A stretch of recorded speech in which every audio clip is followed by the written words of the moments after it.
Vive una sensación única, intensa, excitante. Mundo.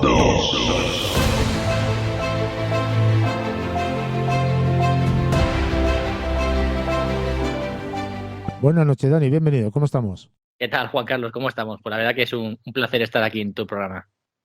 Vamos a hablar, Dani, hoy de un movimiento social de individuos, de grupos llamados preparacionistas o survivalistas, que se preparan activamente para las emergencias, incluidas las posibles perturbaciones de orden social o de orden político, y no solamente en escala local, sino también en escala internacional, Dani. Pues así es. De hecho, Juan Carlos, creo que estarás de acuerdo conmigo que estamos viviendo pues tiempos bastante difíciles, que en estos años hemos visto casi de todo. Hemos visto una pandemia, hemos visto erupciones de volcán, hemos visto a Madrid, donde yo vivo, ha sido totalmente, bueno, vivió una época bastante dura con una nevada que se colapsó prácticamente la capital de España. Hemos visto una serie también de pequeños terremotos. Vamos, estamos viendo prácticamente de todo lo que estamos. ¿Cuántos años llevamos viendo esto? 3 años más o menos. Y en este intervalo hemos visto, como digo, cualquier escenario que se nos pueda ocurrir, creo que lo hemos visto a día de hoy todavía. Estamos Sí, pero, viviendo. pero, pero no solamente 3 años. Recuerda que llevamos viviendo pandemias y virus desde que yo recuerde, desde que era muy pequeñito. O sea, que no es una Exactamente, cosa pero. nueva. Y sobre todo por el corto espacio de tiempo en el que está ocurriendo todo, que es como una especie de embudo, ¿no? Que nos lo está metiendo todo así como una serie de Netflix. Cada temporada nos están metiendo un evento nuevo. Y yo creo que todo esto está haciendo ver a la gente que, bueno, pues que todas esas amenazas se están convirtiendo en algo real y que compromete de alguna manera, bueno, pues nuestra viabilidad como especie. Y como bien has dicho en la intro, hay una corriente de personas que están viendo que están ocurriendo una serie de desastres pues de una manera como muy continua y se están preparando, de ahí de ese término, de preparacionistas, de preppers, como lo llaman en Estados Unidos, que es donde veremos que se origina. Y como digo, es una corriente que lleva desde los años 30, pero que está pegando muy, muy fuerte y cada vez hay más gente que se está adhiriendo a este movimiento. Y como digo, no solo en Estados Unidos, sino que, por ejemplo, aquí en España está arrastrando a miles de personas que se están metiendo en este mundo de prepararse para lo peor y para intentar sobrevivir, como bien dices, a cualquier tipo de evento que pueda ser, pues desde movimientos sociales, que es también revueltas de estas que podemos ver o que podemos intuir que puedan estar a la vuelta de la esquina por diferentes temas sociales, que también está la cosa bastante, bastante tensa, como cualquier conflicto bélico, que también estamos envueltos, por desgracia, en ellos. Así que yo creo que esta tendencia va a ir al alza y, bueno, pues si te parece, empezamos a contar un poco de dónde viene este Sí, pero origen de los preparacionistas. solamente un pequeño inciso. No estaremos hablando de personas que se están de algún modo perturbando psicológicamente hablando, perturbando con todos los respetos, psicológicamente hablando, por esa cantidad de inoculación mediático a través del miedo de los acontecimientos que nos están ocurriendo. Y esas personas tienen esa, voy a decir, conspiración o necesidad conspiranoica de poder intentar defenderse ante los futuros próximos eventos que vengan. Pues fíjate, el término preparacionista está muy ligado con el término conspiracionista. Desde siempre. Siempre ha estado bastante asociada a la imagen de la típica persona que se construye esos búnker, que están aislados de la sociedad, que creen en conspiraciones, que tienen esos corchos con esas líneas rojas marcando eventos posibles y vías de escape y posibles tramas ocultas, pero cada vez esa imagen se está viniendo abajo y está viendo que cada vez más gente, cada vez gente más preparada, como iremos viendo, que se está sumando a este movimiento, porque están viendo que en el momento de la verdad, en el momento en el que ocurre cualquier cosa, cualquier evento, la confianza con que el Estado vaya a poder echarte un cable o que esté dispuesta a echarte una mano, cada vez es menor. Esa confianza está decayendo y prefiere la gente buscarse sus propias maneras de poder intentar salvarse sin depender de terceros. Hay una cierta desconfianza y de cierta incredulidad acerca de cómo se puede comportar un gobierno para contigo. O sea, quiero decir, ya la gente duda. de si de verdad, dado el momento en el que pueda ocurrir cualquier evento importante, cualquier evento que, bueno, que conlleve un cierto nivel de catástrofe, ya creen que el gobierno, bueno, intentará ayudarles, pero que la mejor manera de poder sobrevivir es si tú mismo te pones bueno, pues en alerta y te preparas con tiempo para, llegado ese momento, poder tener las herramientas suficientes como para poder conseguirlo. O sea, yo creo que esa imagen de conspiranoico al uso, yo creo que cada vez se está viniendo un poco abajo. Y yo creo que esa tendencia es la que yo veo más, ¿eh? Hombre, lamentablemente es así, pero es que desconfiar del poder gubernamental, sea cual sea el color de ese poder gubernamental, es algo que nos van inoculando poco a poco porque nos engañan, nos mienten, nos timan con la excusa de que hay determinadas necesidades sociales que se tienen que atajar a través de esos impuestos, aprovechan la mayoría de esos impuestos para cualquier otra cosa menos para esas excusas sociales que nos están tratando de inocular a nivel mental. Pero vamos al lío, Dani, que nos estamos saliendo del Sí, no, tiesto. pero no te estás saliendo del tiesto mucho porque fíjate, cuando hablas del miedo, originalmente esta tendencia de preparacionistas empieza por el miedo, empieza en esa Guerra Fría, el miedo de que pueda haber un conflicto pues con la extinta Unión Soviética y como empieza a haber mucho miedo en la población de que pueda haber cualquier ataque en un momento determinado, eso es lo que lleva el origen de esta tendencia, ¿no? De este modus vivendi, que es prepararse para lo peor. O sea que sí que originalmente es el miedo.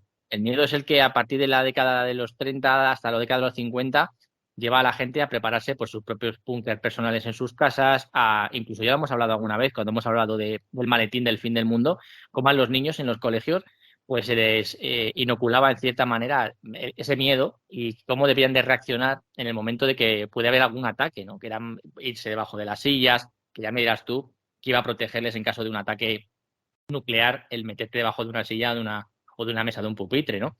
Pero fíjate que sí, es el origen, el miedo al que va a pasar y cómo nos podemos defender. Y fíjate que se sigue apoyando en el miedo porque, como digo, entre los 30 y los 50 está la Guerra Fría.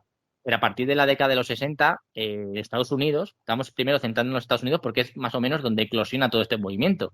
Y uno de las desconfianzas, que ahora aquí empieza ya la desconfianza de los propios, de la propia gente que vive en el país, está viendo cómo la inflación, que también golpeó, ahora nos fijamos mucho, pero ya tuvo en los años 60 un impacto muy grande en la economía de Estados Unidos. Y la gente empezó a desconfiar mucho del gobierno y veían que ellos, en un momento de carestía que estaba sufriendo Estados Unidos, se estaban quedando atrás. Es una frase que les gusta mucho decir ahora, y que no tenían acceso, por ejemplo, a poder comprar cosas de primera necesidad. Estaban viendo cómo Estados Unidos estaba sufriendo una devaluación monetaria brutal. Seguía cierto miedo a esa Unión Soviética.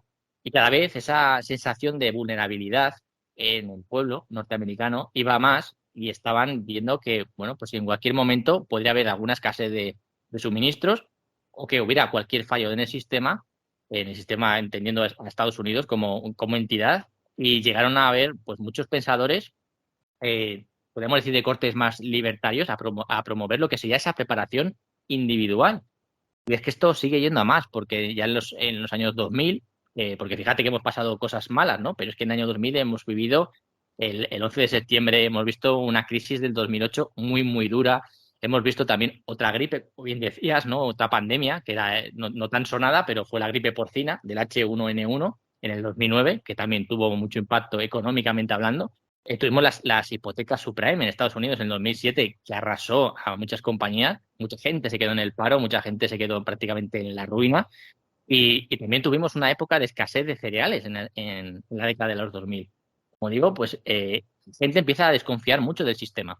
Bien que cualquier evento que no pueda estar controlado por los ciertos estamentos gubernamentales puede hacer caer todo como piezas de dominó y ven que ellos necesitan no depender de los estados para poder sobrevivir.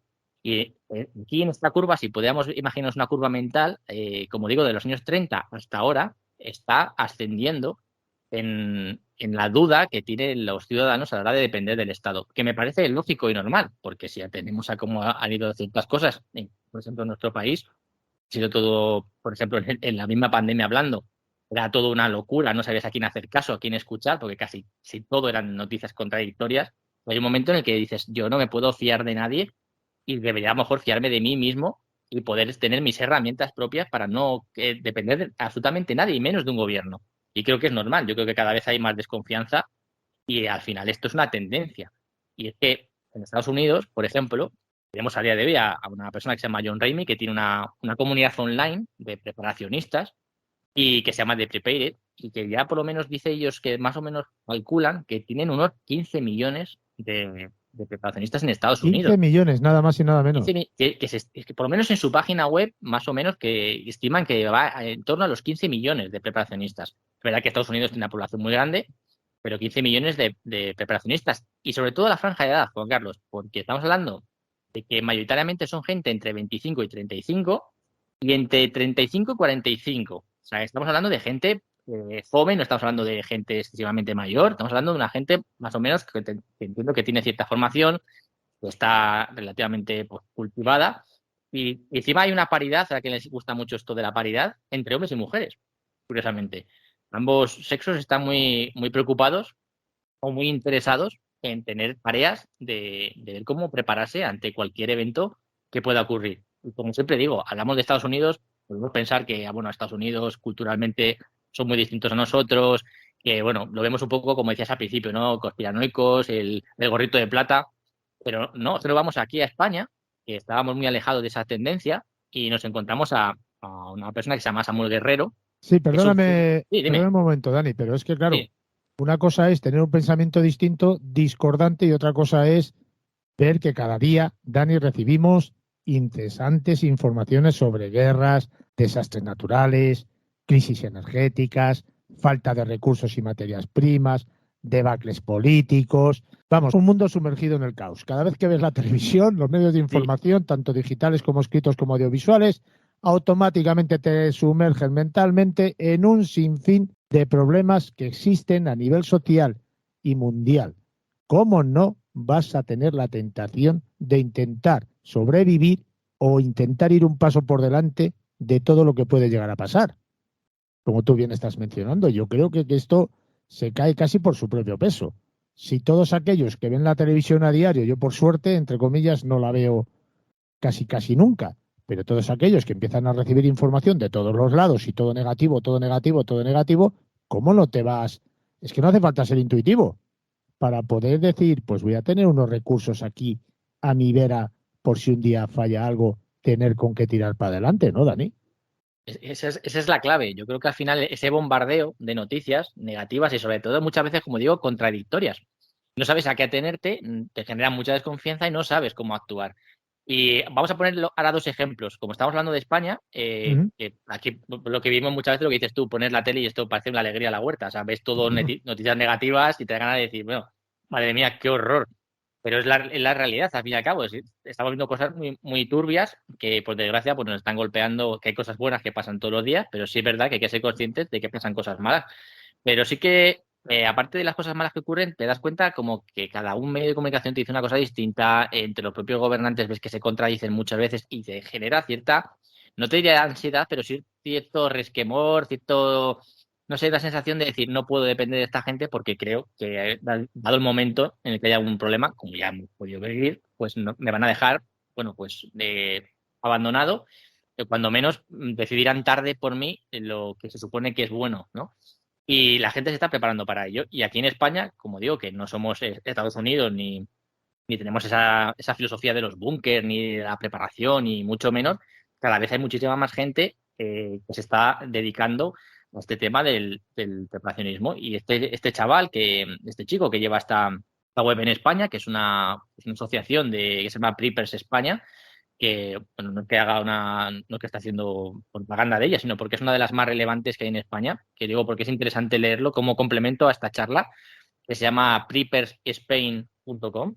Y ahí, bueno, él mismo te está diciendo que no son gente loca, que no son gente que estén, pues eso, gente con el cucurucho en la cabeza, sino que ni que tampoco sea gente paranoica, sino que son gente que se prepara porque dado el momento en el que tengan que, por lo que sea, vengan mal dadas y tengan que intentar sobrevivir ellos y su familia, por lo menos verse la necesidad de tener unos mínimos de supervivencia, ¿no? Saber qué hacer en caso de, pues si ocurre cualquier cosa, bueno, sobre todo estar preparado mentalmente, físicamente, para ver qué hacer con calma y sobre todo eso, no incurrir en errores, en esperar a que te asistan cuando a lo mejor esa ayuda a lo mejor ni llega o tarda muchísimas horas hasta que se ponen de acuerdo en qué tiene que ocurrir. Y él lo dice muchas veces, que ellos no son locos de búnkers, ni gente rara, ni gente con estigmas, como él dice, ¿no? Sino son gente que, bueno, pues les gusta tener unos protocolos, sentirse seguros ante cualquier cosa que pueda ocurrir.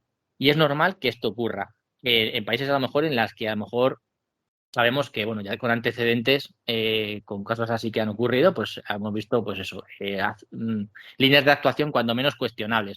Sin embargo, tenemos otros países, por ejemplo, que llevan años preparándose sabemos que están en una zona geopolíticamente hablando complicada, están cerca de Rusia, están en un punto álgido, están también con el tema de si entran o no entran en la OTAN, pero es verdad que están geográficamente localizados en un sitio, Suecia, pues bastante goloso para Rusia, ¿no? Y como digo, estas personas llevan mamando desde que son jóvenes que esa amenaza puede ser real y les mandan a sus propias casas una especie de cuadernillos por el gobierno en el que te dicen que tienes que tener en tu casa. Es conveniente que tengas preparada una mochila con X cosas necesarias por si pasa cualquier cosa, una mochila de bebilidad de 72 horas, como llaman, qué hacer o qué no hacer en caso de un ataque nuclear. Fíjate que tienen hasta inculcados lo que es los búnker, ahí sí los tienen los búnker. Y hay muchos búnker que están habilitados para grupos de 8.000 personas, que cada X tiempo se están revisando, se están reacondicionando, tienen unos tiempos de habituallamiento para el caso de que sean necesarios, esos ciudadanos puedan acudir a ellos. Digamos que sí que tienen una cultura de normalización de que eso puede ocurrir y que no lo ven como algo dramático, sino que saben que eso puede pasar, tienen unas herramientas y fíjate que hay familias, que es muy curioso, hay documentales que lo pueden ver en YouTube tu audiencia si quieren verlo. Hay familias que un par de veces al mes cogen a sus hijos y hacen una especie como de demo, de vamos a coger el coche, vamos a pertrecharnos con lo que sea necesario, vamos a coger una ruta de salida, vamos a evitar zonas de tráfico congestionado para salir al monte y hacen una especie de ritual de fin de semana, 2 veces al mes, y hacen todo lo necesario para acampar y hacer, bueno, pues una especie como digamos, de caso de uso, ¿no? En caso de que pase cualquier cosa, ¿qué tenemos que hacer? Y lo normalizan. Y no hay nada malo en ello. Me refiero que, fíjate, cuando hablábamos antes de que si esto es cosa de conspiranoicos, que como ves, no es tanto de conspiranoicos, ¿no? Yo creo que también es cómo nos hacen ver, o cómo nos hacen ver a esas personas Bueno, que en hacen realidad, cosas. Dani, si lo analizas, de conspiranoico tampoco mucho, porque después de toda esa inoculación mental a la que está siendo sometido continua y constantemente desde todos los medios sociales, audiovisuales y digitales y escritos habidos y por haber, no te queda más remedio que pensar que lo que va a venir puede ser dramático para ti mismo y en consecuencia prepararte de alguna manera para ello, ¿no? Y Tampoco es fíjate, tan descabellado pensar esto, Dani. eso es, y fíjate, te voy a poner un ejemplo cuando hablamos de gente de conspiración. Sobre todo vamos a hacer un ejercicio para que tu audiencia lo piense. Mira, vamos a poner el caso de una chica que se llama Julie Fredrickson, que es una CEO de Silicon Valley, una persona joven, una persona formada con una cultura. Y vamos a poner un ejemplo que es básico, que no puede ocurrir a cualquiera. Esta es una chica que está viviendo en Nueva York, una ciudad, pues, digitalmente de las más top del mundo, con una serie supongo que de comodidades en su casa bastante altas, teniendo en cuenta su clase social. Y fíjate que en el 2012 está el huracán Sandy, bueno, acaba comprometiendo la red eléctrica de Nueva York y hay un momento en el que ella se queda, ella y la ciudad se quedan unas horas, unas zonas de Nueva York, se quedan sin luz. Y ella se da cuenta que se queda en su casa, en un piso en Nueva York, supongo que serán de estos edificios grandes, y se da cuenta que está sola en su casa, que no tiene acceso a agua, que no tiene luces, que no tiene a dónde ir, que no sabe qué hacer, ni a quién acudir, no sabe ni cuánto va a durar, no tiene una radio, no tiene manera de comunicarse con nadie, las líneas de teléfono se habían caído y no sabía qué hacer. Y fueron unos momentos de pánico total en los que se sintió tan vulnerable que dijo, aquí hay que hacer algo. O sea, yo no puede pasar esto otra vez y yo sentir el miedo de decir, estoy sola y no sé a qué recurrir, ni sé ni qué hacer, no tengo ningún protocolo de actuación. Y entonces esta chica se une a este grupo, ¿no? de preparacionistas y ella lo vende como que no hay que estigmatizar a la gente que quiera intentar prepararse para lo peor, ni que tampoco los orienten políticamente hablando, porque a los creepers, como dicen Estados Unidos, los tienden a enfocar o encasillar en personas de extrema derecha. Y ella dice que en el grupo en el que ellos están, por ejemplo, está prohibido tocar temas políticos, no se habla, porque ellos no su interés es el de sobrevivir, dado el caso. Y ella lo enfatiza y lo subraya en el que no caiga la gente en el error de estigmatizar a la gente que intente prepararse para lo peor y que los digan y los tachen de, por ejemplo, de extremas, ¿no? De extrema derecha en este caso. Porque dicen que son gente normal, que se han visto envueltos en sucesos en los que se han dado cuenta que son muy vulnerables y que no saben qué hacer en ese momento. Y esto nos puede ocurrir a cualquiera de nosotros, sobre todo en personas que vivimos en grandes ciudades. Por ejemplo, lo comentaba antes de grabar, que la gente que vivimos en ciudades grandes, en un momento en el que hay algún colapso importante, creo que estamos absolutamente vendidos, porque dependemos del agua potable, dependemos del suministro y de la cadena de comida para que nos lleguen a nuestras casas. O sea, se compromete absolutamente todo, ¿no? Las medicinas, gente que necesite, por ejemplo, medicinas de una manera habitual y que a lo mejor se acostumbra a tenerlas de manera contada, ¿no? A lo mejor al mes. Hay un momento en el que a lo mejor se pueden darse cuenta que a lo mejor no tienen ni siquiera acceso a algo tan pues, habitual que damos por sentado, que son nuestras medicinas. Y esto no es de locos, Juan Carlos, esto no es tampoco ponerse lo peor ni ser dramático, sino que estas cosas pueden ocurrir y que a lo mejor la prevención, esa cultura, como pasa, estamos hablando de Suecia o, por ejemplo, de Austria, que ahora con el tema del gas y de los posibles cortes que puede haber, ha inculcado a su sociedad que estas cosas pueden llegar a pasar y que dado el caso, ¿qué tienen que hacer? Y se lo han tomado como algo bastante normal. Se han dicho, mira, oye, hacer acopio de esto por si pasa esto para vuestra seguridad. Creo que tampoco pasa, no es meter miedo, yo no considero, yo prefiero que normalicen y que te traten como adultos, ¿no? Te digan, mira, esto puede ocurrir y en el caso de que ocurra, yo te recomiendo que tengas acceso a este tipo de cosas, porque dado el momento, a ver, no vas a poder sobrevivir más de una semana, pero oye, por lo menos, dado el caso, vas a poder estar a lo mejor 72 horas en las que a lo mejor el pánico es menor si sabes que tienes unas ciertas necesidades cubiertas. Y esto no es de locos, Juan Carlos. Si quieres, vamos a ir cerrando con un caso que ha ocurrido hace muy poco, entre comillas, en el año 77. Es un ejemplo de lo Hombre, que es. hace muy poco, en el 77. Sí, pero me refiero que estamos hablando de no estamos hablando del 20, del 30, ciudades que fueran, pues, que Sí, sí, fueran en que carreta. ya muchos habíamos nacido. Exactamente, no estamos hablando de un evento que digas, bueno, esto no me acuerdo, esto está escrito en piedra. No, estamos hablando de que el año 77, en Nueva York, en una ciudad grande, en una ciudad, como digo, que, bueno, pues que está todo informatizado. En esa época estaban las cosas informatizadas, no tanto como ahora, que no sé qué es mejor, porque cuanto más dependencia tecnológica, más riesgo podemos tener de colapsar. Y esto va a ser un ejemplo para que tu audiencia lo entienda. Y esto ocurre un 13 de julio en Nueva York, como digo, en el año 77. Y te voy a dar unas cifras, unos datos, así a vuela pluma, ¿no? Te voy a decir que hubo un saqueo de 1.615 tiendas y comercios totalmente arrasados, más de 1 millar de incendios, 550 policías heridos, 4.500 personas arrestadas, uno de los mayores arrestos masivos que se recuerdan en Nueva York. Todo esto ocurrió en menos de 24 horas. ¿Y qué tuvo la culpa de lo que ocurrió aquí? Pues algo tan nimio, algo tan repetible como que a las 8:37 de la tarde, ese 13 de julio, un rayo impacta en una subestación eléctrica en el río Hudson y la compañía eléctrica Consolidated Edison, que abastece a toda la ciudad, pues saltan unos disyuntores y todo el flujo eléctrico de la ciudad queda totalmente interrumpido. Luego cae un segundo rayo más, otro tercer rayo más, luego hay un fallo humano, todo eso desencadena una serie de hechos fatídicos y la ciudad se suma en el auténtico caos, con un caos absoluto.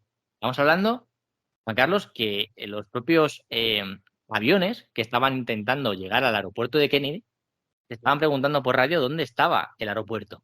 el JFK, no sabían dónde se encontraban porque no lo veían desde el aeropuerto, porque se había quedado apagado completamente. Todos los vuelos al final se tuvieron que desviar al aeropuerto de LaGuardia y de Kennedy porque no encontraban dónde estaban los aeropuertos, ¿no? Pero se dirigieron a Filadelfia. De hecho, Dani, nos amenazaron, entre comillas, con el apagón mundial, si recuerdas. Fue una época convulsa que todos los medios del momento nos inoculaban ese apagón mundial y ese miedo que se transmitía a través de esa noticia. Exactamente. Y es que, como digo, fíjate que es que se tuvieron que evacuar a más de 4.000 personas en un metro de la ciudad de Nueva York. 4.000 personas, porque quedaron atrapadas en los metros, incluso en los sistemas de ventilación de estos túneles tan grandes que tienen en Nueva York, se apagaron con los siguientes problemas que pueden tener tan graves. Y fue también otra pizca más que se sumó al caos. Y esto fueron en 24 horas. Entonces, si nos damos cuenta que una ciudad moderna en la que damos por sentado tantas cosas, en 24 horas se supuso este caos, esto hay que llevarlo ahora al 2023, en el que no porque haya pasado más tiempo somos menos vulnerables a que esto ocurra, porque ahora estamos peor, porque estamos digitalmente o informáticamente más atados a todo, ¿no? Todo depende ya de corriente eléctrica, prácticamente absolutamente todo.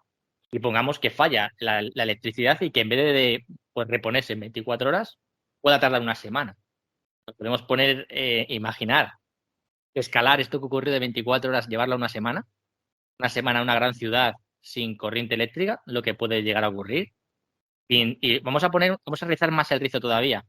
En la propia Noruega, estamos hablando de una ciudad, un país en el que el dinero físico, su tendencia es a extinguirlo, prácticamente ya podemos decir que es residual. Vamos a poner una ciudad en la que, bueno, pues estamos acostumbrados a ni siquiera tener dinero físico en casa de muchos de nosotros, porque, bueno, salimos poco, porque estamos acostumbrados a comprar por cosas de manera online.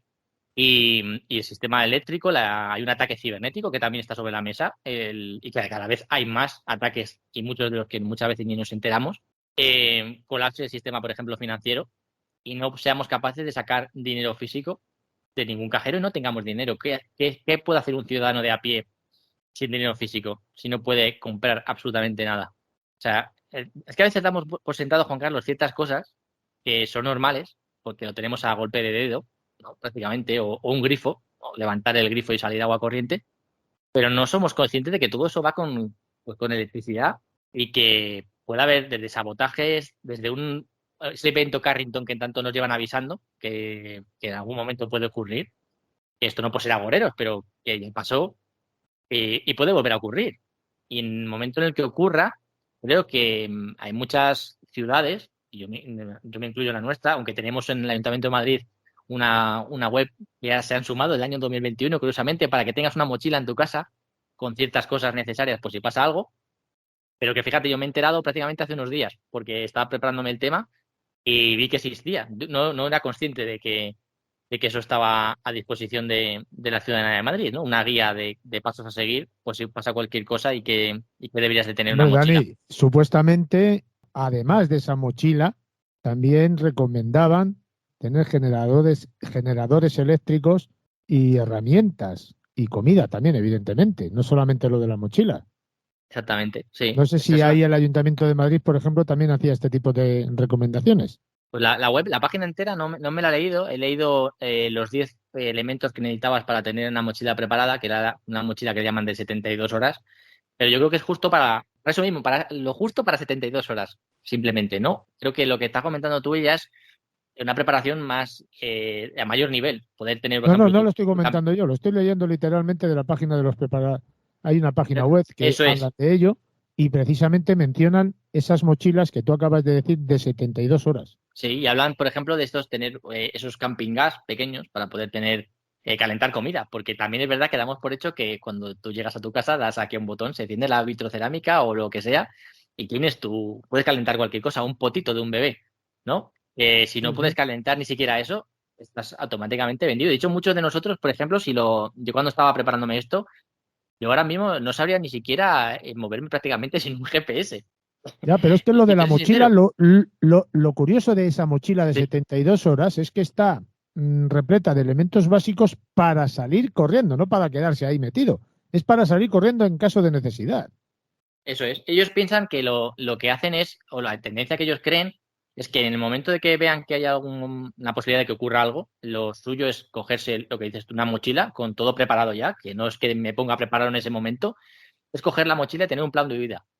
Ellos tienen ya puesto una especie de prefijados, unos planes de escape, unas rutas en las que ellos creen donde no van a encontrar tanto, por ejemplo, tanto tráfico como en las propias ciudades para intentar escapar de algunas trampas que se van a poder ocurrir en caso de que ocurra cualquier evento de estos masivos.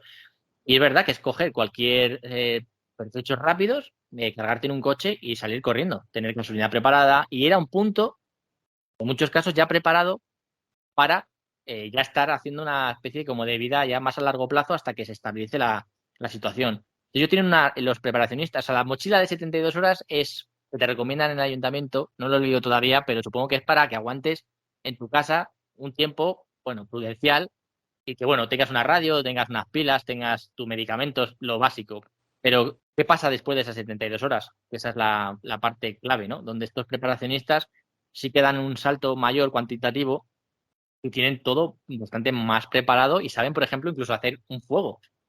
Por ejemplo, yo sinceramente, yo no sé hacer ni un fuego, ¿no? Y ellos se preparan desde pequeñines. Sí, bueno, pero Incluso hay ahora determinadas pastillas que son inífugas. ¿Qué te iba yo a comentar? Fíjate, de las cosas que dicen en esta página web, pues eso, las herramientas básicas, agua, una copia de documentos esenciales, una radio a pilas, un teléfono de repuesto, un cargador solar portátil, un botiquín de emergencia con gasas, alcohol, torniquete, algo de comida no perecedera, cinta americana, cuerda, cuchillo, navaja, linternas, bolsas de plástico, algo de dinero efectivo, sal, me llama mucho la atención esto, tabaco y algo de oro, entre un montón de cosas más. ¿De qué tamaño es la mochila, Dani? Pues porque vamos, para meter todo esto necesita... Yo he visto las fotos y son tipo mochilas de estas de los militares, son de esas mochilas así de camuflaje que tienen así sí, pero tú fíjate la cantidad de cosas que te he mencionado y las que faltan por mencionar. Tú fíjate sí, lo que tienes que meter ahí, ¿me explico? Sí, tienen pastillas de agua potable algunas, pero vamos, ya te digo que esta gente está preparándose para lo peor y lo normalizan. En muchos países, como digo, está totalmente normalizado. De hecho, fíjate, los niños están acostumbrados. Llevan casi 100 años preparándose y nunca ha pasado nada, ¿no? Y que no pase. Yo toco. Y que no pase. Vamos a ser optimistas, por lo menos nosotros. Sí, porque los que no estamos preparados, sobre todo, que no pase. Vamos a ser por lo menos un poquitín halagüeños, ¿no?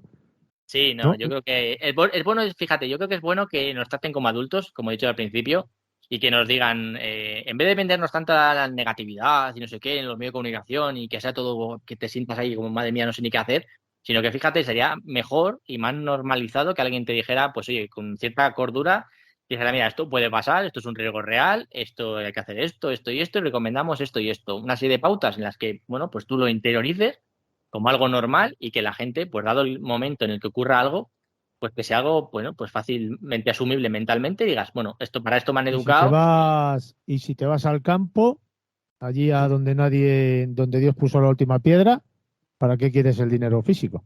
Porque lo del oro lo puedo llegar a entender, ¿no? Pero lo del dinero físico, que al fin y al cabo no serviría de nada. Salvo que a lo mejor te puedes acercar a un pueblo que esté cercano para hacer a lo mejor algún tipo de trueque o cosas así. El dinero a lo mejor tampoco es una cosa que te pueda llegar a estorbar. De hecho, fíjate, dicen si que... te vas, Dani, porque hay un apocalipsis, ¿cómo va a haber un pueblo con...? Si hablamos ya de un apocalipsis bestia, salvaje, sí. Claro, eso sí. Claro, es que depende de lo que ocurra, pues ya a lo mejor el dinero no te sirve para nada y ya puede ser eso Mad Max. Pero yo supongo que a lo mejor hablan de, yo qué sé, a lo mejor una gran ciudad a lo mejor colapsada un par de semanas hasta que se normalice todo y que yo qué sé, bueno, pues que a lo mejor incluso llegue a zonas más pequeñas, porque muchas veces yo creo que el impacto, yo creo que es mucho mayor en las grandes ciudades que a lo mejor en pueblos donde a lo mejor no son tan dependientes, como digo, pues de un coche, de un vehículo, que pueden sobrevivir. Fíjate, sería muy curioso que en las grandes ciudades, que muchas veces nos creemos el ombligo del mundo, esto fuera un impacto bestial y a lo mejor en pueblos en los que a lo mejor pues tienen sus gallinas, tienen sus huertos, tienen su propia autoabastecimiento, no notarán tanto ese impacto y sin embargo las grandes ciudades pues fuera el auténtico caos, ¿no? Sería como es una justicia a ver si va a pasar como cuando al inicio de la pandemia aquí en España, que era todo muy peligroso y nos teníamos que encerrar en nuestras casas porque no nos podíamos sociabilizar y nos mandaron y en tropel a todos los supermercados, gente mayor, pequeña y de todos los tamaños, a juntarnos allí y a contagiarnos. No sé si me estoy explicando lo que estoy diciendo. Fíjate, te voy a decir una cosa que fue muy curiosa. En la pandemia llegaron incluso a decir, que luego se dijeron, que los niños podían ir con los padres al supermercado, que así podían salir. Tú fíjate la incoherencia, ¿no? O sea, vamos a meter Sí. tíos dentro de un supermercado para que salgan. Y en vez de sacarlos fuera, a que les dé el aire, les meto en un sitio cerrado con más gente, comprando con personas mayores. O sea, Eran súper contagiadores y ellos no pasaban el virus, acuérdate. Entonces, ¿cómo no vas a dudar al final Pero ¿cómo no vas a dudar, Dani? Si cerraron los centros sociales de mayores y los colegios toda una semana porque los niños no se podían juntar con las personas mayores y luego estaban todos en la calle juntos durante una semana. No sé, y no podías salir a respirar aire puro, ¿sabes? Pero a ti te puedes meter en un súper a comprar. Es que no sé, estamos todos. Por eso digo, todos. Nosotros por eso digo que semana para ir a comprar. Yo, cada vez, Juan Carlos, creo y desentiendo a estas personas que piensan que si ven que sus gobiernos, dado el momento, puede ser eso un caos, busquen sus maneras de poder intentar salvarse sin depender absolutamente de nada. Yo creo que cada vez, visto lo visto, les entiendo cada vez más. Y la verdad que esa pátina de conspiranoicos y de gente zumbada y demás que les quieren poner, cada vez yo les entiendo que tengan cierta desconfianza y que cada vez piensen, mira, oye, cuando llegue el momento, los que nos gobiernan van a mirar para otro lado, van a buscar su propia beneficio, su propia vía de escape y a los demás nos van a dar, pero bien. Entonces yo creo que, fíjate, que es bueno que la gente diga, en ese momento me tengo que sacar yo las habichuelas y tengo que depender de mí mismo, de nadie más, para cuidar de mí y de mi familia. Y creo que es una buena lección. Dani, muchas gracias como siempre por todo y un fortísimo abrazo. Un fuerte abrazo y muchas gracias como siempre.